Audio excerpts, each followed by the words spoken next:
ನಮಸ್ಕಾರ ಸ್ನೇಹಿತರೆ, ನೋಡಿ ನಾನಿವತ್ತು ಕಲ್ಲಡ್ಕದ ಹೊಸ ಫ್ಲೈಓವರ್ ಮೇಲೆ ಹೋಗ್ತಾ ಇದ್ದೇನೆ. ನೋಡಿ ಸ್ಟಾರ್ಟ್ ಆಯಿತು ಫ್ಲೈಓವರ್.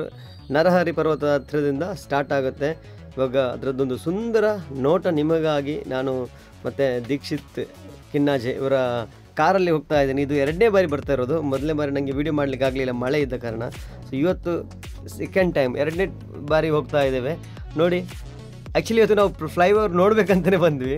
ತುಂಬ ಖುಷಿಯಾಗಿದೆ. ನೋಡಿ ಫ್ಲೈಓವರ್ ಎಷ್ಟು ಚೆಂದ ಇದೆ ಅಂತ ಹೇಳಿದ್ರೆ, ಹೋದ ಸಲ ಲಾಸ್ಟ್ ಇಯರ್ ಮಳೆಗಾಲದಲ್ಲಿ ಎಲ್ಲರೂ ಬೈತಾ ಇದ್ದೀವಿ ನಾವು, ನಾನು ಕೂಡ ಅದರಲ್ಲೊಬ್ಬ. ಅಂದರೆ ಅಷ್ಟು ಕಷ್ಟ ಆಗ್ತಿತ್ತು ಹೋಗಲಿಕ್ಕೆ. ಹಾಗಾಗಿ ಈ ವರ್ಷ ಈ ಮಳೆಗಾಲದಲ್ಲಿ ನಮಗೆ ಫ್ಲೈಓವರಲ್ಲಿ ಹೋಗುವಂಥ ಅವಕಾಶ ಬಂದಿದೆ.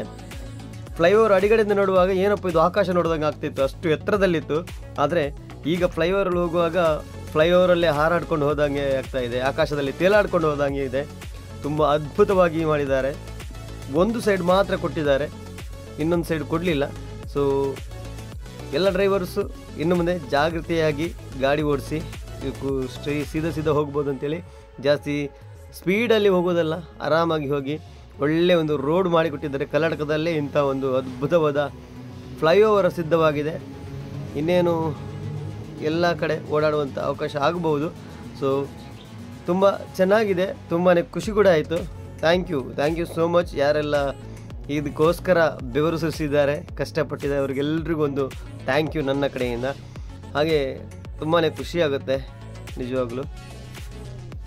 ನೋಡಿ ಸ್ನೇಹಿತರೆ, ವಿಶೇಷ ಏನಪ್ಪ ಅಂತ ಹೇಳಿದ್ರೆ, ನರಹರಿ ಪರ್ವತದ ಹತ್ರ ಫ್ಲೈಓವರ್ ಸ್ಟಾರ್ಟ್ ಆದರೆ ಕಲ್ಲಡ್ಕ ಜಂಕ್ಷನ್ ಎಲ್ಲಿ ಬಂತು ಅಂತಲೇ ಗೊತ್ತಾಗೋದಿಲ್ಲ, ಹಾಗೆ ನಾವು ಎಲ್ಲಿ ಇಳಿದ್ವಿ ಅಂತಲೂ ಗೊತ್ತಾಗೋದಿಲ್ಲ. ಅಷ್ಟು ಒಳ್ಳೆಯ ರೀತಿಯಲ್ಲಿ ಮಾಡಿದ್ದಾರೆ. ನಮಗಂತೂ ಕಲ್ಲಡ್ಕ ಜಂಕ್ಷನ್ ಕಾಣಿಸೋದಿಲ್ಲ, ಆ ರೀತಿಯಲ್ಲಿದೆ.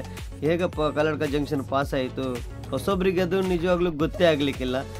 ಮಾಮೂಲಿ ಬರ್ತಾ ಇರೋರಿಗೂ ಸ್ವಲ್ಪ ಗೊತ್ತಾಗ್ಬೋದು. ಯಾರಾದರೂ ಹೊಸೊಬ್ಬರು ಬರೋರಿದ್ದರೆ ಎಲ್ಲೋ ಇದು ಕಲ್ಲಡ್ಕ ಅಂತೇಳಿ ಹುಡುಕ್ಬೇಕಾಗ್ಬೋದು ಬೀಸುಡಿಗೆ ಬಂದು, ಆಗಿದೆ. So thank you so much for watching my video. Keep supporting. ಎಲ್ಲರೂ ಯಾರೆಲ್ಲ ವಿಡಿಯೋ ನೋಡ್ತಾ ಇದ್ದೀರಾ ದಯವಿಟ್ಟು ಸಬ್ಸ್ಕ್ರೈಬ್ ಮಾಡಿ, ಶೇರ್ ಮಾಡಿ, ಹಾಗೆ ಕಮೆಂಟ್ ಕೂಡ ಮಾಡಿ. Thank you so much. Support ಮಾಡಿ ಹೀಗೆ.